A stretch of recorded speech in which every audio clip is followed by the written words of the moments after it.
Eh bien, bonjour à tous. Alors, oui, oui, le bonnet, le pull, tout ça, bon, bah, tout le monde le sait, hein, on doit avoir 19 dans les baraques. Moi, j'ai de la chance.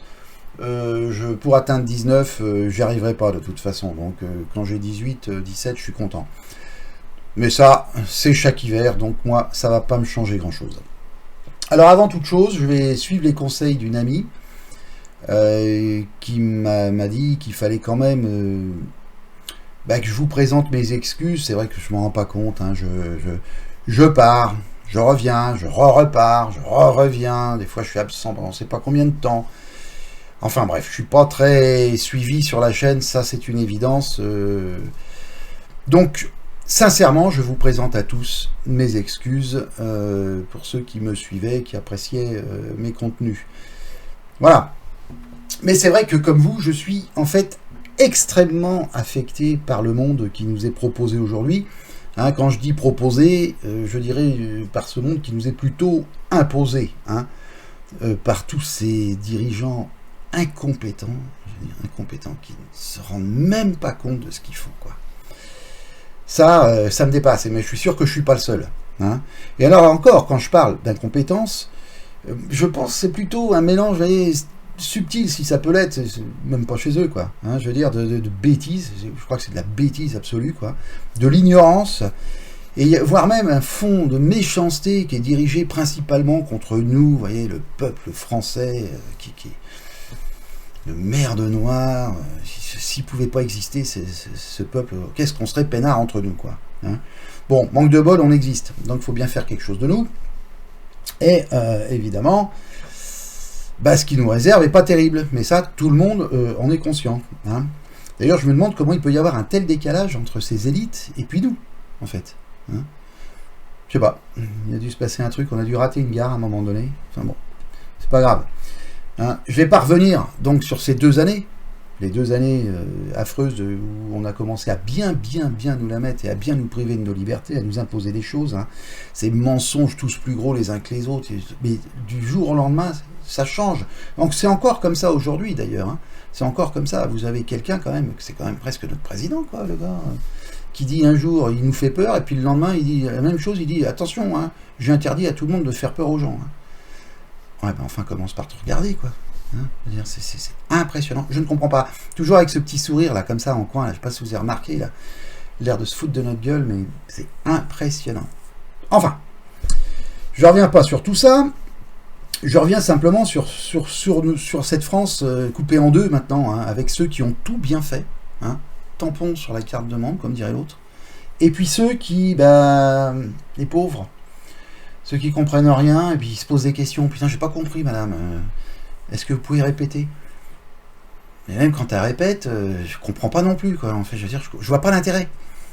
Hein, il faut faire ça. Ah bah oui, mais pourquoi? Mais parce que c'est comme ça. Parce que tu dois faire ça.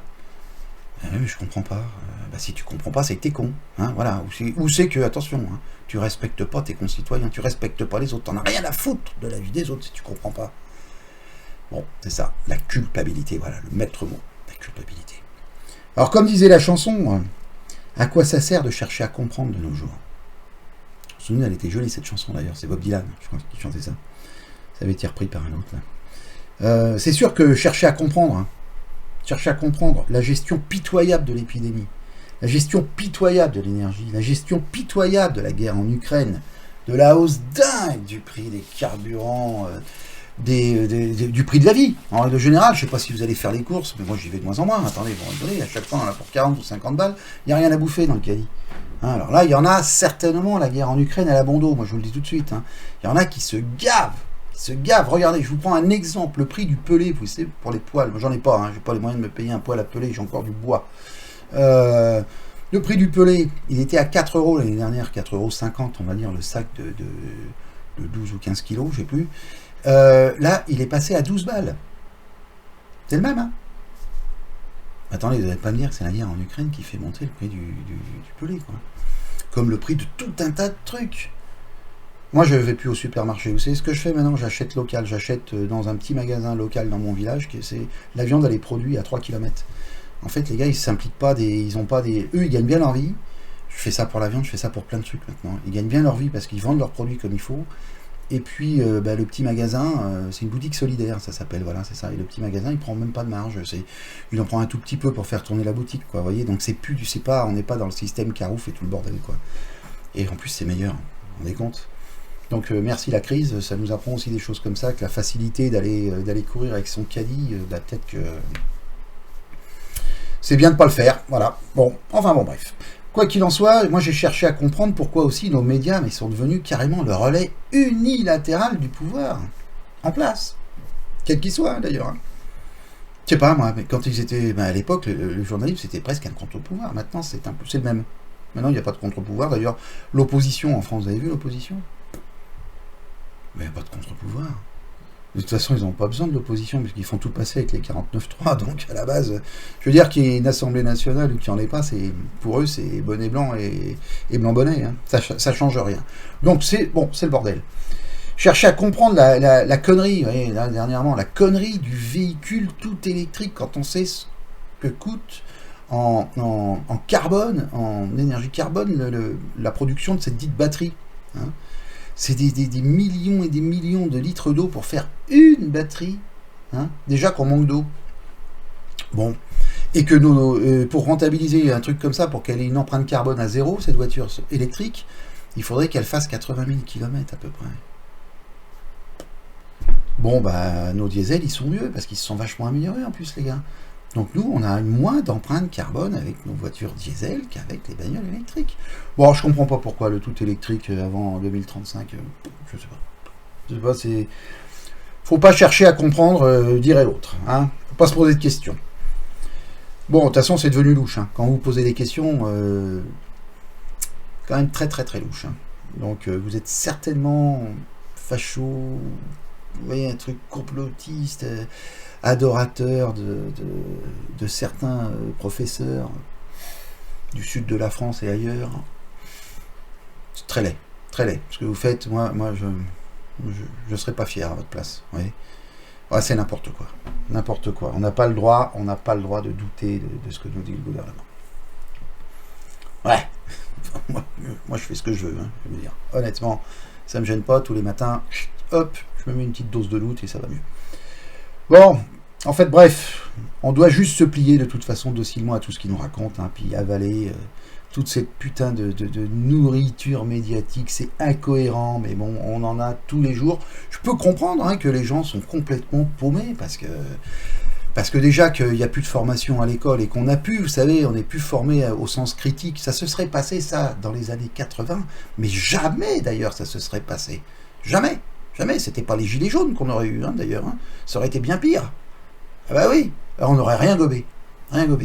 Mais là, maintenant que, évidemment, il n'y a plus la même éducation, on ne sait plus faire la part des choses, on n'a plus d'esprit critique, on n'est même plus entraîné à ça, donc évidemment, on prend, hein, on avale, hein, donne la pilule, et puis c'est terminé, puis c'est tellement plus facile, hein, voilà. La retraite à 65 ans, d'accord. Pourquoi pas 67? Si je peux me permettre, ça serait mieux, 60, 67, 68. Ça n'a pas de retraite du tout, à la limite. Enterré sur le lieu de travail. Si c'est gratos, pourquoi pas, hein? Donc, bon, je sais que la plupart d'entre vous, vous ressentez exactement la même chose que moi. Et que, comme moi, vous êtes complètement paumé dans ce système-là. Et que, évidemment, vous ne savez pas quoi faire. Moi, c'est pareil. Alors, moi, je vais vous dire, ce que je fais actuellement, c'est simple. Hein. Déjà, la première chose que j'ai faite, j'avale plus une couleuvre. Tout ce qu'ils peuvent me raconter, j'en ai plus rien à foutre. Quand ils me disent, un jour, il faut faire attention, il faut baisser sa consommation parce qu'autrement, il y aura des coupures.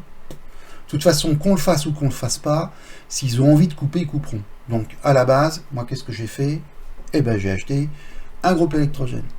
Bon, enfin, pas que moi, hein. Je l'ai fait avec des voisins.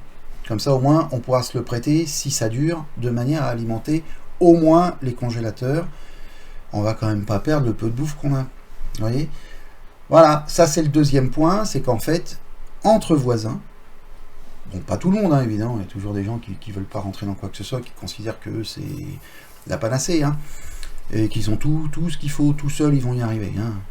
D'accord, bon nous entre voisins, on est quelques-uns, on s'est organisé, on se cotise, on s'achète nos trucs en commun, on a stocké notre bouffe en commun par partie, vous voyez, et on sait qu'on peut tenir un peu comme ça.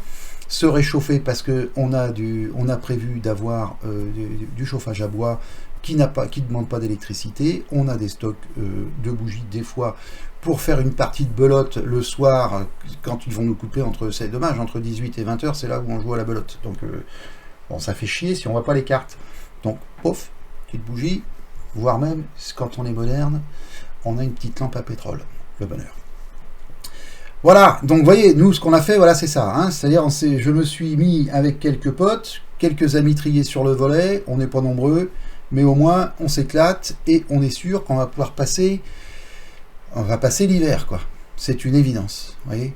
Voilà, tant qu'on a un toit sur la tête, et puis même si on doit s'héberger les uns chez les autres parce qu'il y en a un qui a un souci et qui ne peut pas avoir d'énergie, eh bien, on le fera. Voilà. Alors, je ne sais pas, moi, ce que vous faites, vous, dans votre coin, hein, si vous vous êtes rapproché de vos voisins, si vous êtes rapproché de votre famille, si vous êtes rapproché de vos amis.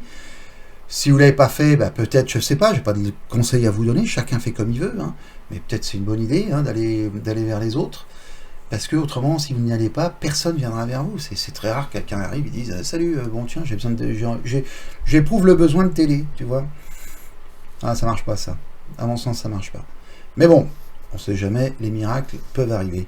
Donc voilà, moi, voilà ce que je fais actuellement. Donc le pass solidaire, bah, ça reste dans l'esprit en fait du pass solidaire, vous voyez, mais en beaucoup plus petit. Hein, c'est-à-dire que maintenant, on ne se rassemble pas avec des gens qui ne sont pas pratiquement du même quartier, quoi. Alors ça ne veut pas dire qu'on ne s'aidera pas plus loin, quoi. Je veux dire que s'il y a des gens qui ont des projets, des choses comme ça ne veut pas dire qu'on ne va pas donner un coup de main. Et c'est même évident qu'on essaiera de le faire. D'ailleurs, bientôt, là, je vais faire une vidéo.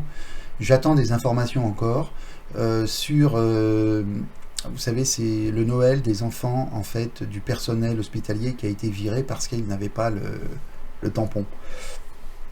Bon, j'ai promis que je la ferai, donc je vais la faire. Et ça me fera plaisir de la faire, d'ailleurs. Voilà, donc j'attends des infos. Et autrement, bah écoutez, je vous souhaite à tous jusqu'à ma prochaine vidéo dans quelques années, ou dans quelques jours, ou dans quelques heures, on n'en sait rien. Avec moi, on ne sait jamais, quoi. Je veux dire, c'est ça, t'es là, t'es plus là. Voilà, hein, comme dit l'autre.